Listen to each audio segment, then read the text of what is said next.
Welcome to Evolution of Self with me, Britannia.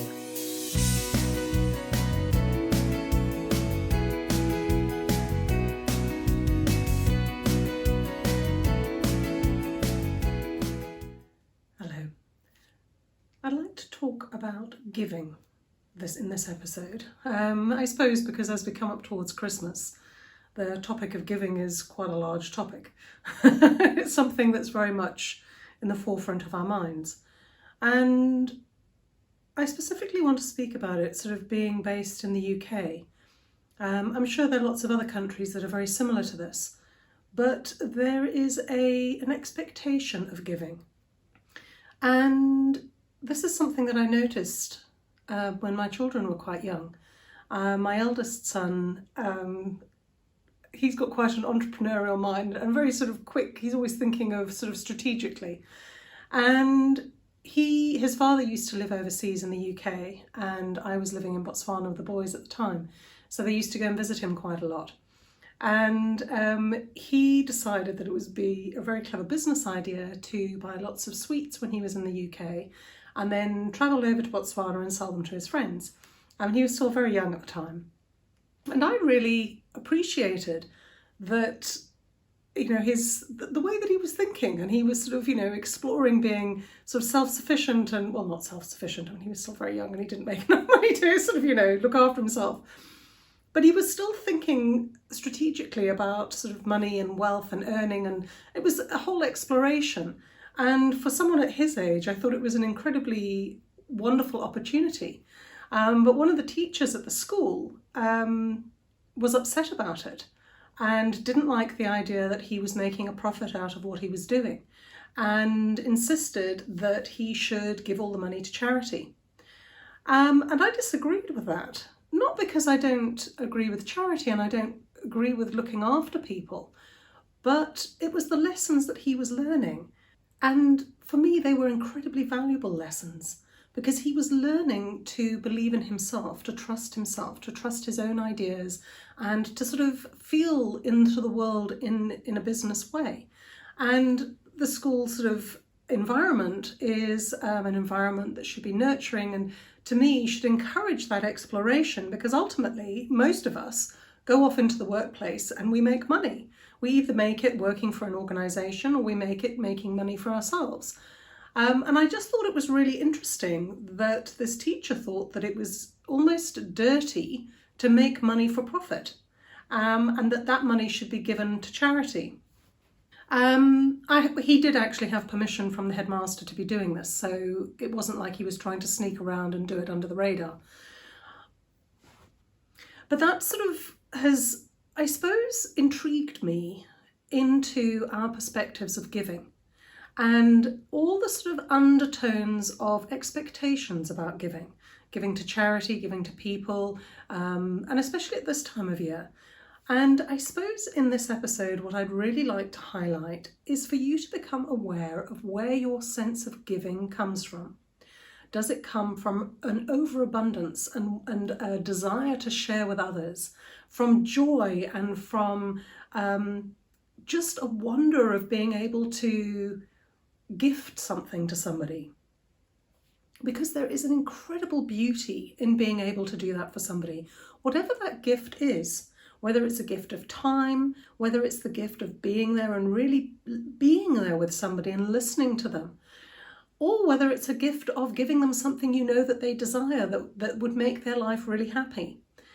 And I suppose, as I said, what I'd like to create the awareness about today is that awareness to have a look and take a moment to see where your giving is being motivated from. And there's a number of things it could be motivated from. So it could be a societal pressure that, society expects you to give to charities, to give at Christmas and all that kind of thing. It could be a familial pressure that people are expecting you to give them at something at Christmas and you feel compelled to spend beyond your means to meet that expectation, and it makes you feel tight and uncomfortable inside. It could be a religious motivation that good people give, and so therefore your striving to be a good person is what motivates your giving. It could be an egotistical motivation, that you want to see yourself as superior or as a good person or as a nice person or as a generous person or whatever it happens to be.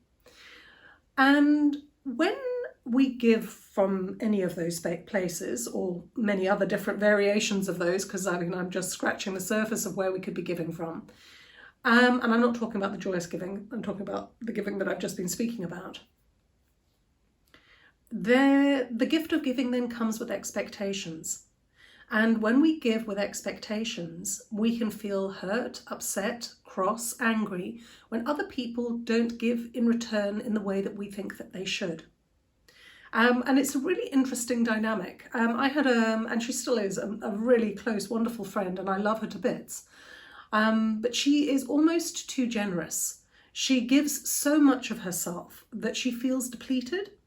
And then she gets upset because people don't necessarily give in the same quantity back to her. And this isn't a monetary giving that she does. She gives of her time, she gives of her attention, she's incredibly thoughtful. She really is an amazing person. But I've seen her being hurt very often because that generosity is not returned in kind.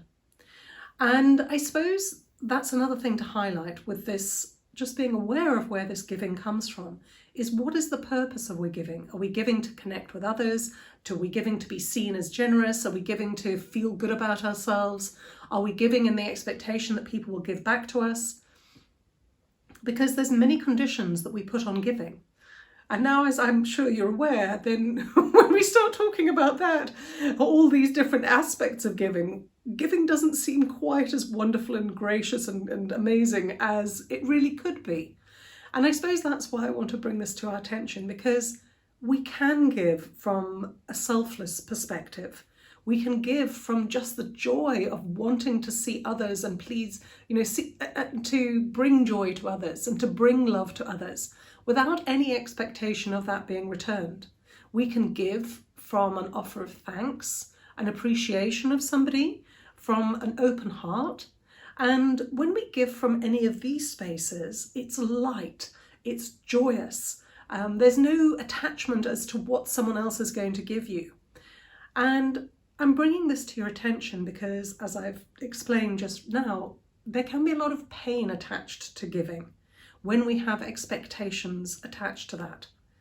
But when we realise not to give beyond our comfort, so not to give more than we have, not to exhaust ourselves from giving, but learn to give purely from joy and appreciation and love, then the gift of giving can really truly be an amazing thing to experience, because it does feel so good to give, but it feels even better to give when you have abundance, when you give from joy and from gratitude and from love.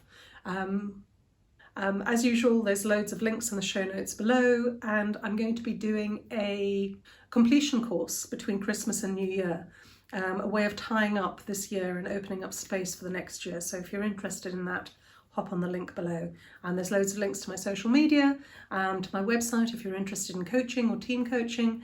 And yeah, that's kind of it really. That's my this is my gift of giving is what I'm sharing with you this festive season.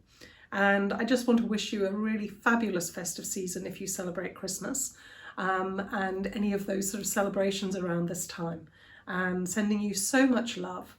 And have a wonderful, wonderful festive season. So much love from me to you. Bye-bye.